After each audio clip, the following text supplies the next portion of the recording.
Math revision देखेंगे और must important question को देखेंगे जो एग्ज़ाम में पूछ सकता है, ठीक है, या पूछता है ज़्यादातर। तो देखिए ऊपर लिखा हुआ है मैट्रिक परीक्षा 2023 ना के लिए महत्वपूर्ण प्रश्न।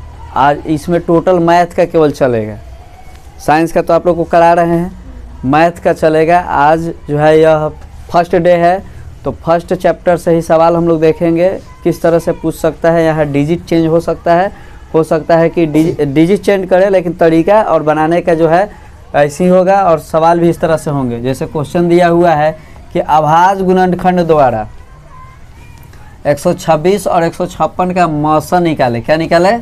मौसा और लसा ज्ञात करें, ठीक है। यहाँ पे यूट्यूब चैनल लिखा हुआ है मेरा BSCB classes by Amit sir. इस यूट्यूब चैनल को भी आपको जो है सब्सक्राइब अगर जो नहीं किए होंगे कर लीजिएगा और शेयर ज़रूर कर दीजिएगा, ठीक है। हंस क्यों रहिए बाबू, देखिए ध्यान से कैसे बनाएंगे। अगर यह वीडियो अच्छा लगे तो इसको लाइक भी ज़रूर कीजिएगा। देखिए ध्यान से सवाल कैसे बनेगा, इसका सॉल्यूशन कैसे होगा। तो हमसे क्वेश्चन में पहले ही कह रहा है अभाज्य गुणनखंड विधि द्वारा 126 और 156 का मौसा को इंग्लिश में HCF कहते हैं, है ना, और लसा को इंग्लिश में LCM शॉर्ट फॉर्म है इसका। HCF का पूर्ण रूप जो होगा हाईएस्ट कॉमन फैक्टर और इसका होगा लोएस्ट कॉमन मल्टीपल, ठीक है। तो थोड़ा ध्यान से देखिए 126 का जो है हम क्या किए हैं, मौसा लिखे है बाबू, इधर देखो 126 का जो है हम गुणनखंड लिखे हैं और 156 का भी गुणनखंड लिखे हैं, ठीक है। तो इसका गुणनखंड कैसे लिखेंगे, 2 गुणे मैंने 2 गुणे 3 गुणे 3 गुणे 7 और 156 का क्या लिखेंगे, 2 गुणे 3 गुणे 13। अब हमको निकालना है भाई HCF का, निकालना है HCF। तो HCF कैसे निकलेगा, ध्यान से देखिए। तो HCF निकालने का तरीका है कि पहले दोनों में मिलना चाहिए। यहाँ ऑलरेडी कह रहा है कॉमन माने दोनों में मिलना हो, तो दोनों में कौन मिल रहा है बाबू, 2, और क्या मिल रहा है बाबू, 3। ये आपको घेरना नहीं है, ये हम समझाने के लिए बता दिए, आपको घेरना नहीं है, समझना है केवल। तो 2 मिल रहा है तो ये 1 2 लिख दिए और इसमें 3 मिल रहा है तो 3, और इन दोनों का आपस में क्या करेंगे, गुना। बाकी और मिल रहा है क्या, तो गुना करेंगे तो 3 दूना के 6। ये आपका हो गया HCF यानी मौसा यानी कॉमन हाईएस्ट कॉमन फैक्टर। उसके बाद LCM, तो LCM भी वैसे ही लिखेंगे, पहले दोनों मिल रहा है, जो मिल रहा है वो लिखेंगे। देखिए ये दोनों 2 मिल रहा है तो वो लिख दिए, ये 3 मिल रहा है तो यहाँ 3 लिख दिए। अब जो बचता है बाकी सब को लिख देना है। बचा क्या भाई, 3 तो यहाँ 3 लिख दिए, 7 बचा तो 7 लिख दिए। इस वाले में ये 2 बचा तो यहाँ 2 लिख दिए, 13 बचा तो 13 लिख दिए। और सब को क्या करना है, मल्टीपल करना है, अर्थात गुना करना है। गुना करने के बाद आएगा ये आपका, यही क्या होगा LCM। बोलिए समझ में आया। तो ये तो अभाज्य गुणनखंड विधि द्वारा मौसा और लसा निकालने का आया। अगर इसी सवाल को थोड़ा देर के लिए सोचिए, इसी सवाल को अगर यहाँ अभाज्य गुणनखंड ना कह के कह दे यूक्लिड विभाजन विधि द्वारा मौसा और लसा ज्ञात करने की। हालांकि यूक्लिड विभाजन विधि द्वारा आपको मौसा ज्ञात करने के लिए पूछेगा, लसा ज्ञात करने के लिए नहीं पूछेगा। तो उसको भी मैं इसी सवाल पे बताऊंगा, पहले इसको नोट कीजिए, इसको थोड़ा सा नोट। चलिए दूसरा सवाल, हाँ उससे कोई इशू नहीं है। दूसरा सवाल जो है कोई बात नहीं है, दूसरा प्रश्न है यही चीज़ रहेगा, ठीक है, लेकिन उसमें था क्या, अभाज्य गुणनखंड विधि द्वारा।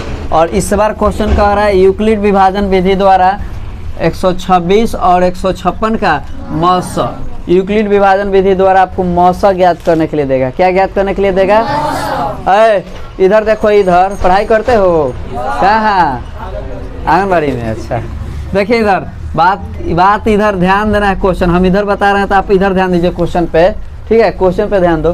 क्वेश्चन क्या कर रहा है, पहले सवाल में था कि क्या था, अभाज्य गुणनखंड विधि द्वारा, क्या था, अभाज्य गुणनखंड विधि द्वारा 126 का मौसा निकालना, इसके पहले वाले सवाल में। लेकिन इस बार कह रहा है कि नहीं, यूक्लिड विभाजन विधि द्वारा। किस विधि द्वारा, यूक्लिड। 2 तरीका आएगा, आप गड़बड़ नहीं कीजिएगा एग्जाम में, ठीक है। यूक्लिड विभाजन विधि द्वारा 126 और 156 का मौसा ज्ञात करें। तो सबसे पहले क्या करेंगे, इसमें जो सबसे बड़ा वाला अक्षर है उसको A मान लेंगे, है ना, और जो छोटा है उसको B मान लेंगे। और आप लोग पढ़े होंगे, ठीक है, A बराबर BQ प्लस R, अर्थात इसको हिंदी में बोले तो भाज्य बराबर भाजक गुने भागफल प्लस शेषफल, याद है?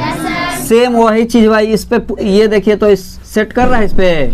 तो भाज्य जो सबसे बड़का है यानी 156, भाजक जिससे भाग देना है छोटा वाला 126।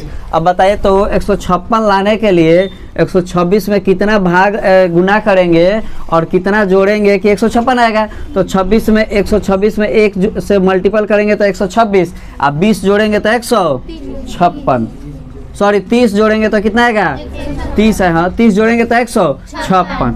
अब देखिए जब तक जीरो नहीं आएगा रुकना नहीं है। अब क्या करना है, ये जो बड़ा वाला है अक्षर उसको यहाँ ला देंगे डिजिट, और इससे छोटा वाला जो डिजिट होगा यहाँ ला देंगे, यानी 156 यहाँ पे दिख रहा है बाबू, सॉरी 126 यहाँ पे, और ये 30 है तो 30 यहाँ पे। अब क्या करेंगे 30 में कितना से मल्टीपल करेंगे और कितना जोड़ेंगे कि 126 आ जाएगा। तो 30 में 4 से मल्टीपल करेंगे 120 और 6 जोड़ेंगे तो 126।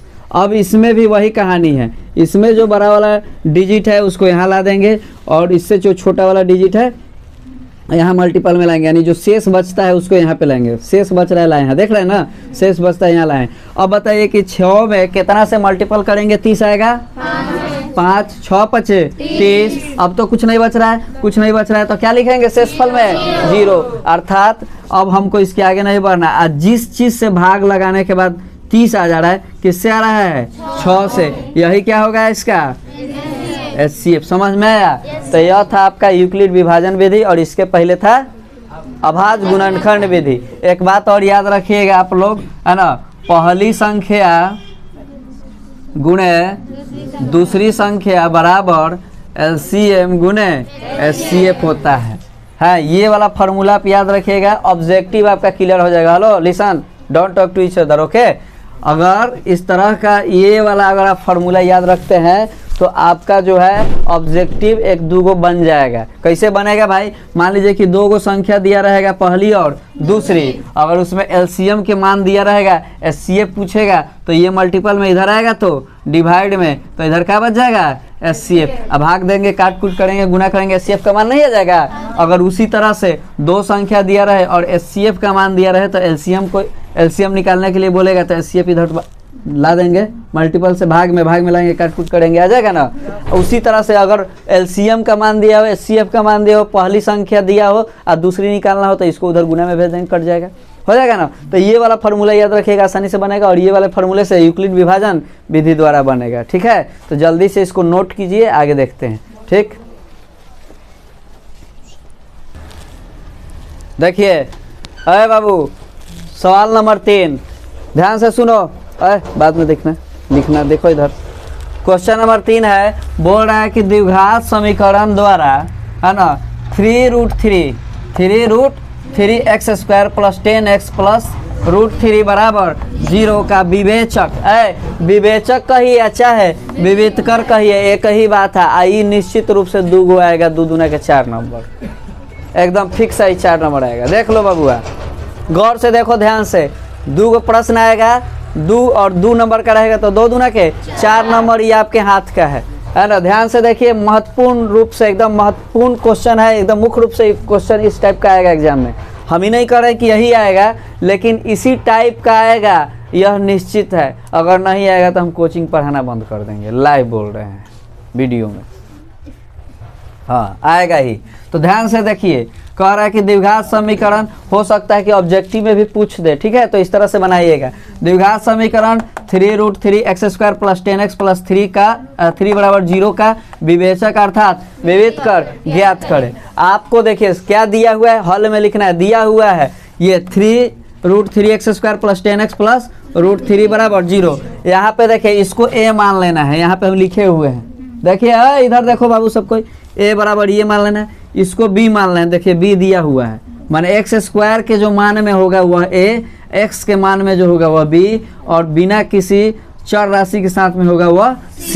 तो देखिए a बराबर 3√3, b बराबर 10 और c बराबर √3 दिया हुआ है ना।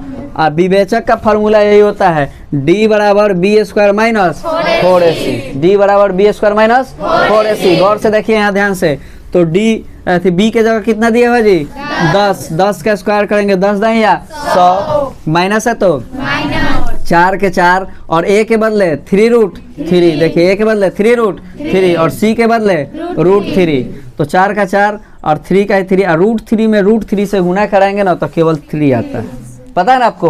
अब ये सब मल्टीपल में है, 4 तिहाई 12, 12 तिहाई 36, 100 में से 36 घटाएंगे कितना आ गया, यही क्या हुआ मेरा आंसर। आज के लिए इतना ही।